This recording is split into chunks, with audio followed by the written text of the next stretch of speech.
Hello, and welcome back to the History of Music Streaming, with me, Stephen. In this episode, I'll be using artists' accounts and consumer surveys to try and gauge people's opinions on streaming, before I spend episode 5 giving my own opinion on digital versus physical music. The main source of research I'll be using for this episode is YouTube videos by artists themselves, describing their experiences of streaming services, and the pros and cons of these services, from the people who rely on them to make their income and grow their brand. For this episode, I'll be aiming to remain as impartial as possible, as I intend to give my own views on the topics I talk about in this episode in the next instalment of the series. One of the main sources I used early on when researching for this episode is the YouTube channel Patrick CC. A few of the videos on this channel show the presenter paying fees to help expose a song he has chosen to a wider audience. Patrick is obviously more qualified to talk about this subject than me, so before I go into detail, I suggest you visit his channel for a more in-depth description of how Spotify's advertising and algorithms work. In one of his videos released in 2020, Patrick takes a hip-hop song from a small artist and pays $1,000 in fees to different curators to help expose the song for more streams. Curators are people who create Spotify playlists and either grow them organically or by using bots, and charge creators to have their song on the playlist. This is one of the ways artists have gotten around Spotify's reportedly low payments for streams by using the service to gain exposure towards bigger things, and most of the money stays within the music community rather than Spotify. Patrick's video had the desired effect. He conveniently timestamped a section of his video results, which helped me to gauge whether this experience worked or not. The song gained 50,000 streams after Patrick scoured through different playlists to add the song to. However, money talks, and Patrick made a loss of $813 from promoting the song. So only artists with disposable income can really afford to use this method. It also takes a lot of effort to get up and running effectively. At the end of the video, Patrick interviews Quay, the artist behind the song, on his opinions of the experiment. Quay mentions the amount of exposure this experiment has gained him. He also mentions how his following has grown on other platforms besides Spotify, as Patrick was only tracking Spotify. Now, I know what you're thinking, the experiment is complete, so how is Quay doing now? When I viewed his Spotify page to see if he has grown since then, I couldn't believe what I saw. As of February 2023, Quay has over 257,000 monthly listeners. He also has 2.3 million streams on the song that Patrick promoted. But this isn't even his top 3 songs on Spotify. His number 1 song has over 8.2 million streams.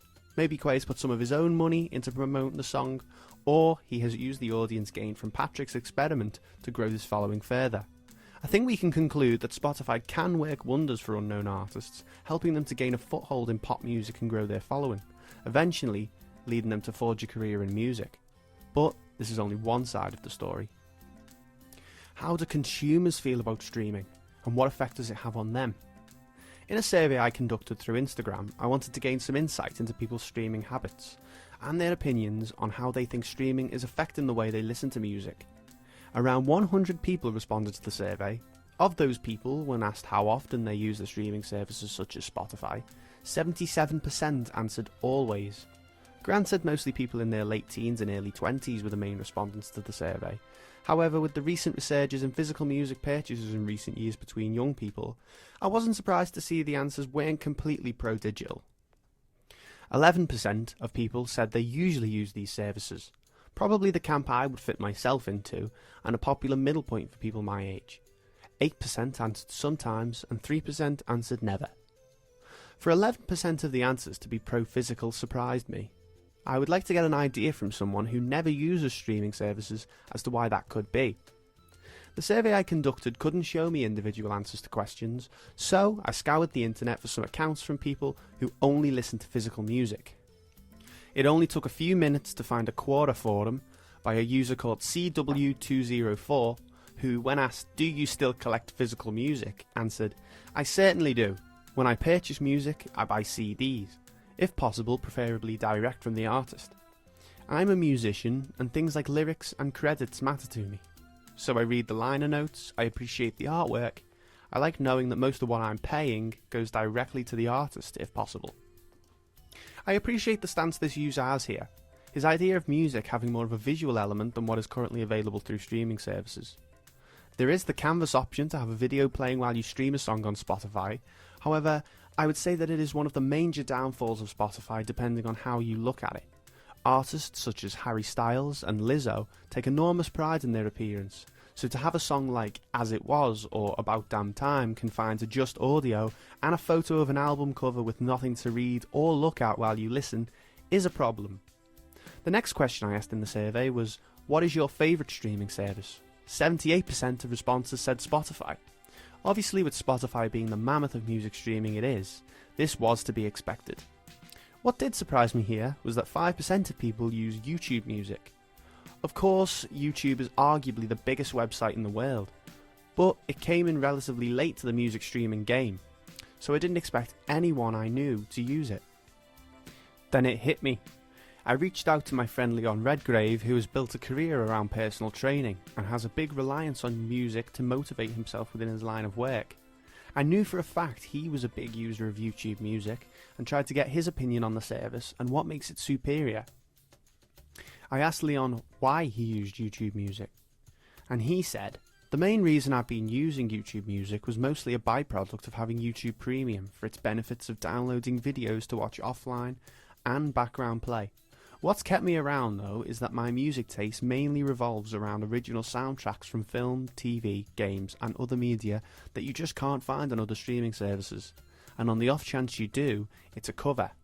I'm also able to find more niche soundtracks that I wouldn't find anywhere else. The next question I asked was, when was the last time you bought physical music? This one was quite evenly split. 38% of people said in the last month, and 37% of people said more than a year ago, so a fair divide. 12% said never, and 13% said more than a month ago. Again, the answer saying never surprised me here, as I feel at some point everyone should have bought a physical piece of music, surely. The next question I asked was pretty much just for me. I asked, does TikTok affect your music taste? With 50% of people saying no, and the other 50% split between yes and somewhat. I understand it might be a bit of a guilty pleasure, but TikTok massively impacts the way we listen to music nowadays. Whether you notice it or not, the small 10-second clips of songs with visual aid, the sped-up remixes of classic songs and the viral dance songs that appear on the app surely must be impacting our attention spans and the way we consume music. I wanted to look a bit more into this. In a report by John Coetzee for Forbes, USC professor and author Dr. Julie Albright said, "You'll just be in this pleasurable dopamine state, carried away. It's almost hypnotic. You'll just keep watching and watching." This brings us to the end of this episode. Join me next time when I'll be giving my own opinions and sharing my experiences on the music industry and streaming services. Thank you, and I'll see you in the next one.